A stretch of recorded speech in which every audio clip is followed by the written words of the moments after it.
The truth is, the RV show in Hershey, Pennsylvania last week, the largest RV show on the East Coast, did not even come close to hitting expectations. However, there is good news. Welcome to hbrv Lifestyle, the podcast. I am the host, the Honey Badger, here to give it to you straight and transparent about the RV business, as well as other things. And we are going to talk about the good, the bad, and the ugly from the Hershey RV show, coming from dealership side of things, consumer side of things, and some of you have emailed me, texted me, and direct messaged me through social media to keep me updated, and I appreciate it, since I personally couldn't get out there this year. But next year I will be. But before I get into all that, I've been stewing for a week whether to talk about this next subject, or I should say this first subject. And I decided I am going to talk about it, but I'm going to take it in baby steps because I want to extend an olive branch. Okay? So give you a little background into this if you don't know. I actually went off the air and was no longer going to do the podcast starting June 1st of this year. There's a high-ranking factory executive, high-ranking RV manufacturer executive, one of the very, very top guys, okay? Not the top guy, but one of the absolute close to top guys in the industry that for some reason is mad at me. And no, it's not who you would think. You would think it's a specific person that I've called out several times on this podcast, but it's not that person. Shockingly. It's somebody that I don't even talk about. And this person was trying to have me canceled and pretty much put my former employer and myself in a very bad position where I ended up leaving the company. Okay, now I left the company for other reasons and I don't need to get into that as well, but that was one of the reasons because I felt that somebody is trying to infringe on my First Amendment right. And on top of that, I'm not even saying anything that bad, okay? So anyway, what ended up happening was this, I ended up going around to different dealerships across Arizona, across Nevada, California, so far, and I've been filming inventory, okay? And posting it and keeping the podcast going on the road. And everything seemed to be fine. But now I've got 3 dealers that don't want me to show up to their lot and film inventory anymore. And they all used the same verbiage to account for it, which means this factory executive, which I got confirmed, this factory executive still wants to cancel me. And in the words of one of my sources, he thinks I'm bad for the industry. He thinks that for whatever reason, me filming and giving my opinion on 2025 inventory on my main channel is hurtful and going to basically give the RV industry a bad light. Now, I compressed that because there was a lot more words that were thrown my way about it, okay? And now, on top of all of this, I just found out one of my really good friends, one of my best friends in the industry, lost his job yesterday. Coincidence? Probably. Is there a chance it isn't coincidence? Probably. So here's the olive branch. I've talked to a lot of people over the last week, asked their different opinions. This is what I've come up with. Why make an enemy out of me? When I go film inventory, when I go film travel trailers and motorhomes, yes, I give my own personal opinion on things. Yes, I talk about things that normally the corporate RV YouTubers don't. Okay? Corporate RV dealership YouTubers as well. There's stuff I talk about both on the good side and the bad side that they don't talk about. Like I show the weight stickers on every coach that I can, etc. I talk about, cabinetry. I talk about design. I talk about a lot of things, and I give my own personal touch on it. I do not fully bash a product when I walk it. I give you the good, I give you the bad, and then sometimes I give you the ugly. Very rarely is there a lot of ugly. There's a lot of good, and there's a lot of okay, and there's some bad, and there's some good, or there's some ugly. Okay? But I think I'm very fair.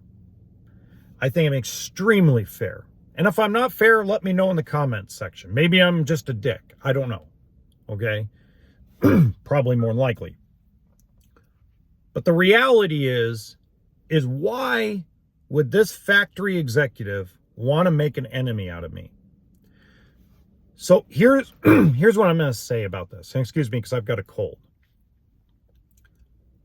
Let's just say you're able to cut me off from never filming another piece of new inventory in my life, okay, at a dealership lot. What's left for me to talk about? The ugly and the bad. So you'll turn this podcast and this channel into basically everything bad about the RV industry, because there will be nothing left to talk about. I'm not allowed to go into a fifth wheel that just arrived at a dealership lot and do marketing for that person. Okay, that's cool. Now I don't get to talk about anything good that I find inside that fifth wheel. I can only talk about what's posted on the internet. I can only talk about people are having bad experiences. That's all I have left. And if you think I'm going to give up on my YouTube channel that I've worked really hard on for 3 years, if you think this 2 years I've devoted myself to this podcast, if you think I'm just going to dump it because you're afraid of me, I'm not going to do it. So this is what I propose. I propose you give me a phone call, because I've heard you listen to this podcast and I've heard you've watched this podcast. Why don't you give me a call? Now you have at least 60, 70 people that know you directly in Indiana that can give you my phone number.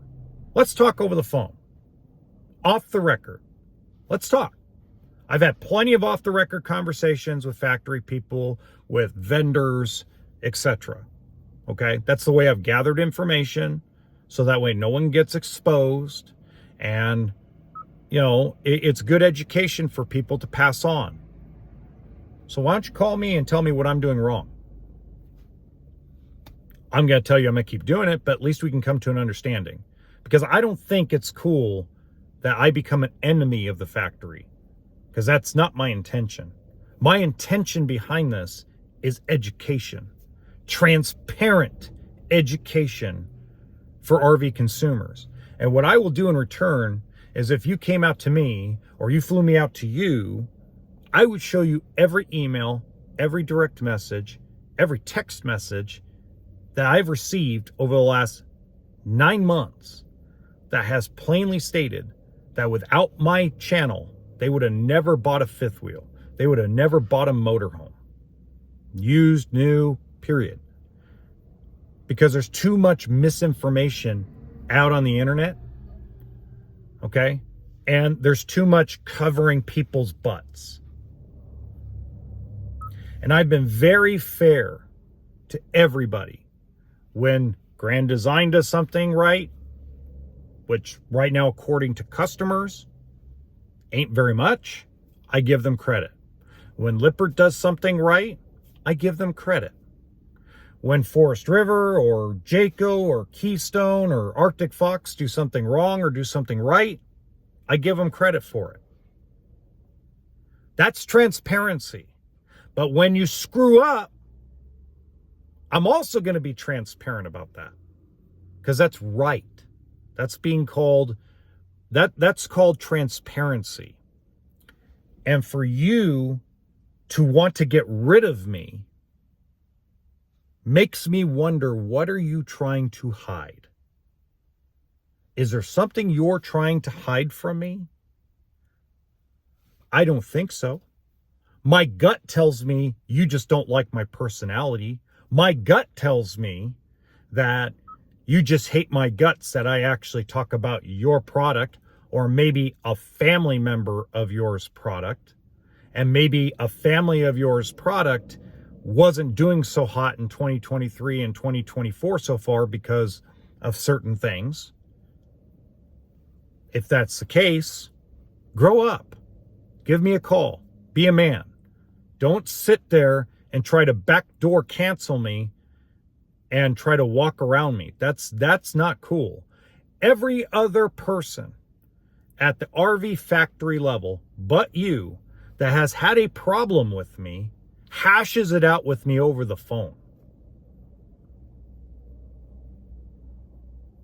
I've had private conversations with billionaires that own vendor companies, OEMs, that weren't happy. I won't name names, okay? One specific person I was actually going to have on the podcast, and I changed my mind. He didn't. I changed my mind because of something that person said, and it would have put the podcast episode in a completely different light than what I originally wanted to do. I actually enjoyed the 45 minutes to conversation. He disagreed with me. I disagreed with him, but we came to like an understanding that I ain't going to stop, but at the same time, I'm going to root for them when they do something right, and I'm going to expose them when they do something wrong. There's nothing wrong with that. That's done on a daily freaking basis. So call me off the record. Actually, the best thing would be is come on the podcast and let's hash it out. But I know you probably wouldn't do that. And I understand why. I'm not like just totally oblivious to what you can and cannot do. But we can have a private conversation off the record. And I think we can hash it out. And I think we can hash it out man to man, where I'm actually not an ally of the factory, but you'll realize if you go talk to all of your reps, they want the product on my channel. Because when my product is on their on a channel, it gets free exposure. It gets free publicity. It gets free marketing to 100,000 people a month so far, and growing. I have over 5 million impressions a month right now on YouTube. I have over 1 million views a month on TikTok. Why would you want to make an enemy out of me? It wouldn't be smart for you, and it wouldn't be smart for the rest of the industry.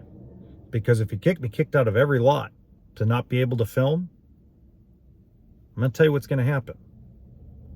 It's not going to just affect your product. It's going to affect everybody else that didn't have a problem with me, which was 99% of the rest of the industry. And by the way, for those of you watching and listening to all this, let me tell you something. It's not who you think. I'm telling you, it's not who you think. You would think it's this one specific person, and it's not. That person could care less about my existence. Okay? But this person, I'm like, it just shocks me. Like, dude, you're not even on my radar. Like, I know who you are. We've met. We've talked. Blah, blah, blah. But man, like, you're not even anywhere near my radar. It's crazy. All right, let's get to the Hershey show. So expectations were really high that this was going to be a lot bigger than last year as far as total sales. Now, what you're going to see is two sets of deals, okay? It's just like the jobs report. If you guys know about the jobs report, when a non-farm payroll comes out, it always gets adjusted down.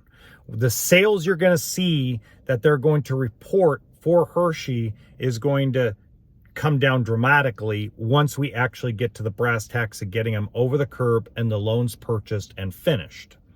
Why?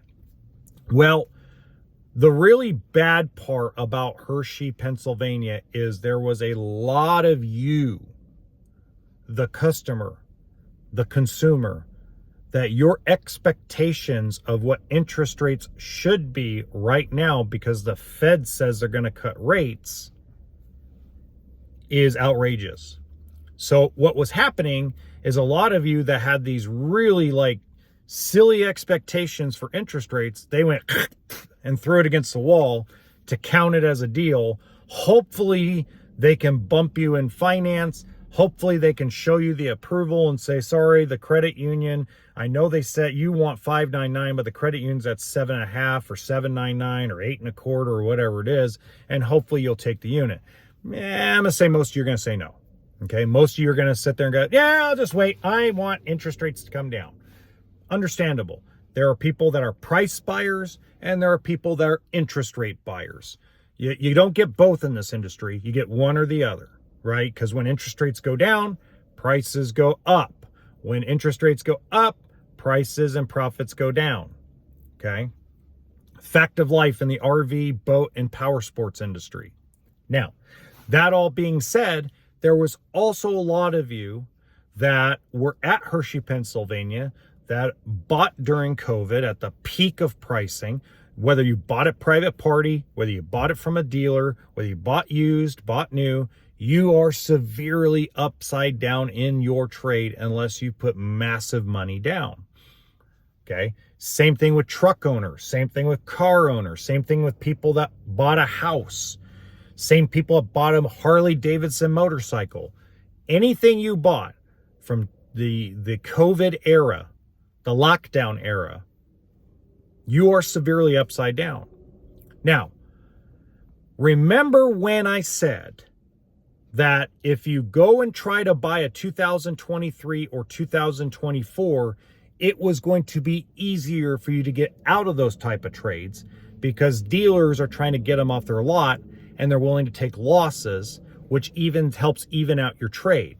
What was happening, or what was reported to me from a lot of my dealer friends out in the East Coast, is a lot of you were still trying to buy 2025s because the new interior or the new paint job or nothing that was innovative and really outstandingly different.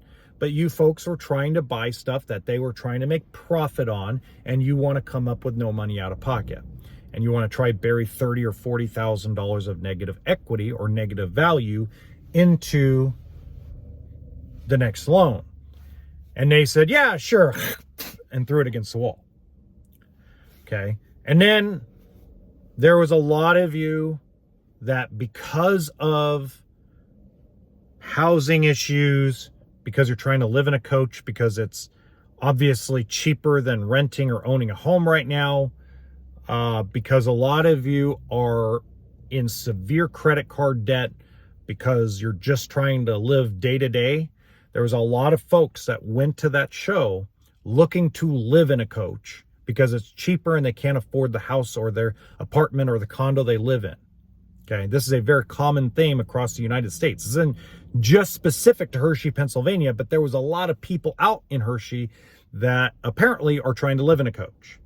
And they're not living a coach because they're retired and hitting the road. They're living a coach because they can't afford to live in a house or apartment anymore. And a lot of those folks, from what I'm understanding, like I talk about in a lot of my videos on my main channel, had a heavy credit card debt, dragging down their credit score, which is going to be very hard to get those type of approvals. Okay. So that all being said, whatever comes out, let's say they say 1,000 units sold at Hershey, 500 is the real number. That's the actual number of units that will probably leave the dealer lot and be owned by a customer. That's horrible. Realistically, that show needed to come out with 5,000 or 6,000 sales so they could get 2,500 to 2,800 in customer possession. That was pretty much the expectation by investors.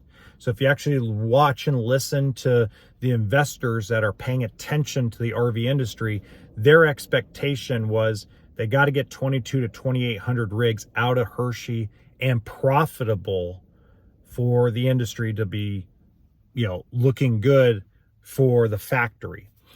It didn't come out that way. Now, that's the ugly news.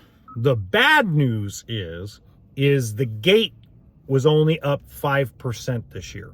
So that was the reporting so far. Now, the final number will probably come out next week. I have a feeling that'll get adjusted upward. I think more people went to the show than what was reported. I don't think it was a dramatic amount more, but I believe from what I've been told, it was packed on Friday night and Saturday. It was really full of people. But being up only 5% means that the industry is not growing. It's not, and remember, 2/3 of the population of the United States lives east of the Mississippi River. Okay. So you have to understand where the smallest landmass is where the most people is. So you figure a lot more people want to get away from other people. 5% is not going to get it done. Okay. So that tells me three things. Number one, people are still waiting to see what the Fed's going to do with interest rate cuts. I think that was probably the largest factor amongst people ready, willing, and able. Remember I say a buyer has to be ready, which means they've already given themselves permission to spend money on something that they're going to lose their butt on financially. And, psychologically, they want to hear it holds its value. Yeah, right. No RV holds its value. It's just the way it is, okay? But you're ready. You're willing, which means you're willing to actually go and sign on the dotted line. You're ready. You're willing to go and camp. You're willing to go and travel. You're willing to do all the things an RVer is want to do, whether you're going to full-time, whether you're going to part-time, whether you're going to use it 3 times a year, 5 times a year, 365 days a year. Whether you're a snowbird, doesn't matter. You are willing to do and take on the responsibility of being an RVer. And the third thing is you have to be able. You either have to have the cash to buy it, the cash down to buy it, or the credit to buy it, or a combination of all three. Okay. So I believe what was happening was the people that were ready, willing, and able there's so much going on right now. There's a federal election in the United States that has to do with, presidential stuff. It's supposedly going to change democracy one way or the other. Okay. Both candidates are idiots, but we won't get into that. And then the Fed has been teasing interest rate cuts. Wall Street has been teasing interest rate cuts for almost a year now.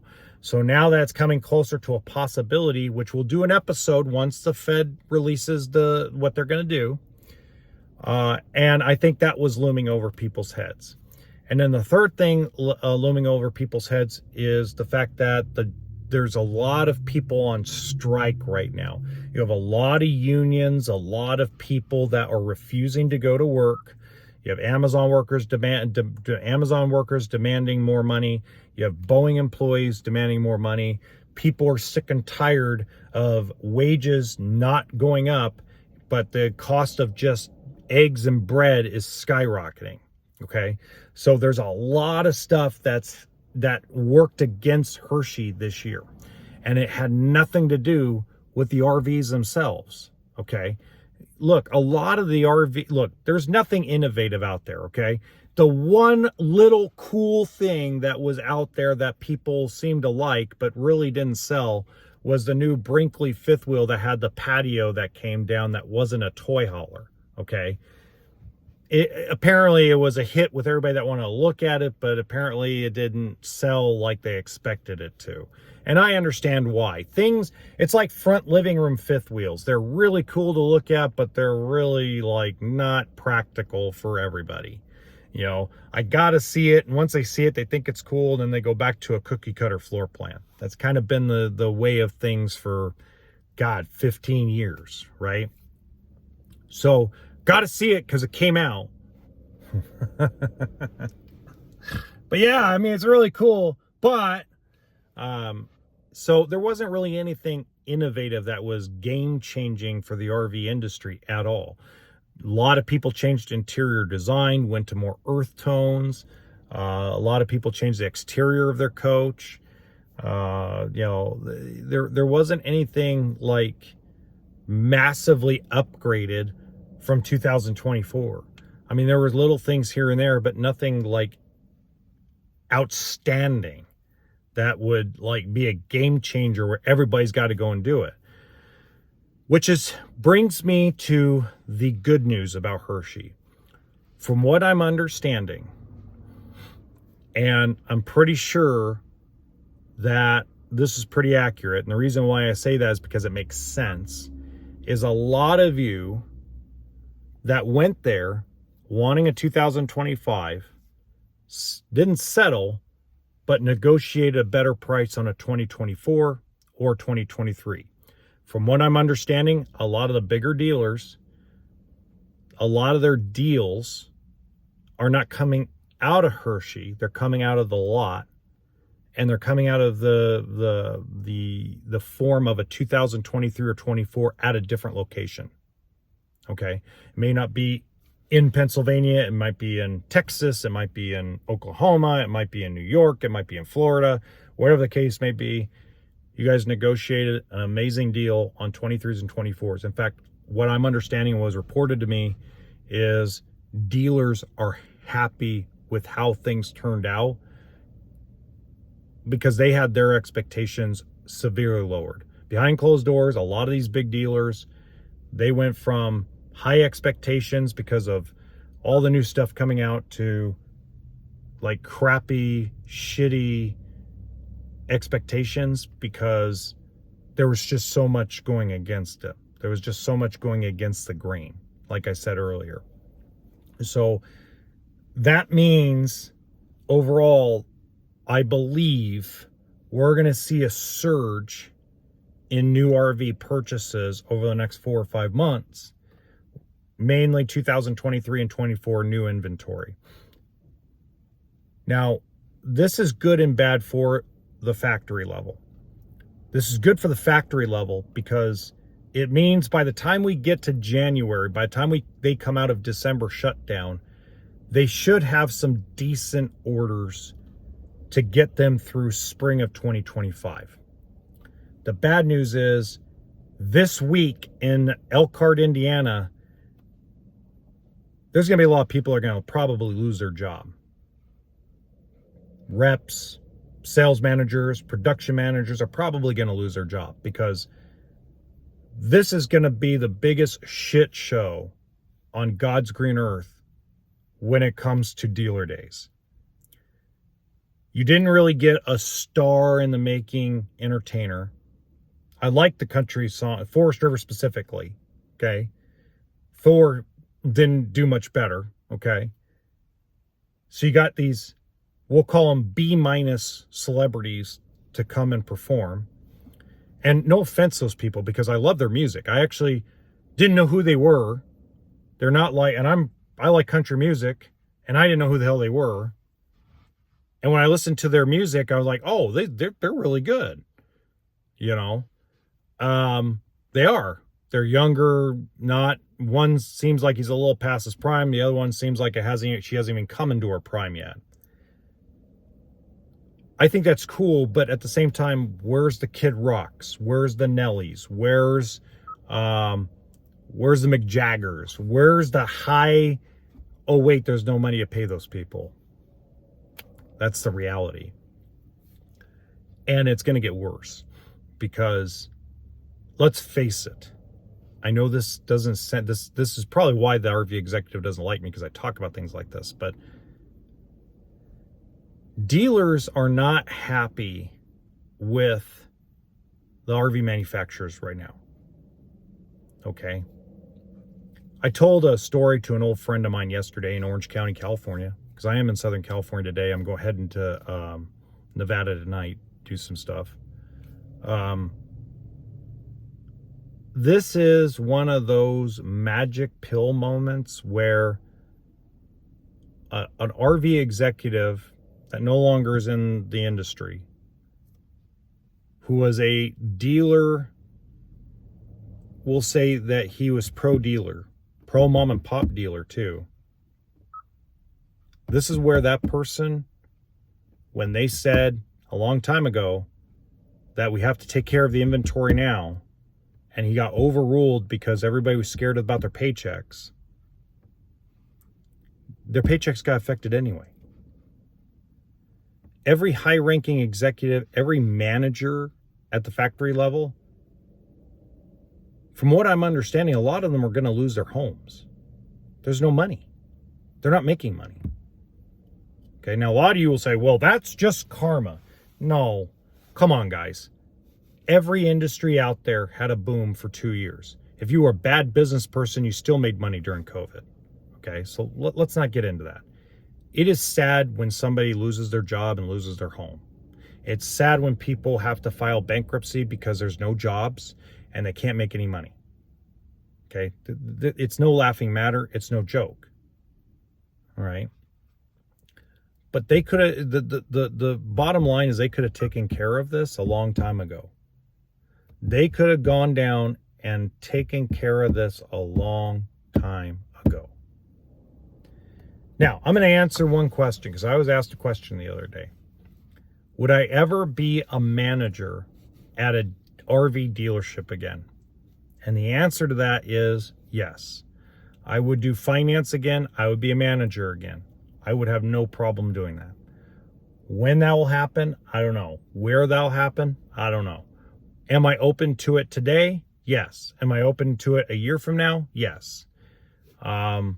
I don't have a problem going in and walking in and running a dealership.